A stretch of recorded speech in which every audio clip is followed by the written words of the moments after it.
In front of me is Redmi Note 7 and today I would like to show you how you can connect it to printer. Begin by opening settings and scrolling down just a bit to access connection and sharing. When you're ready, select printing. Click on System Printing Service. And wait! Your device is looking for a printer and when it finds one, it will connect to it. If you wish to use a different service, tap on blue switcher to disable this one.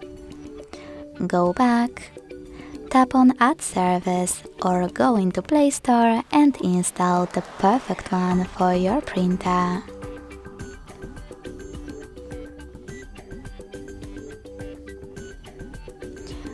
In my case, HP one.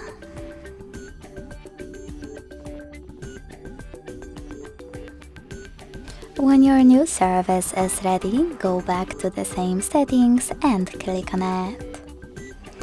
Thanks so much for watching. If you enjoyed this video, smash that like button, comment and subscribe.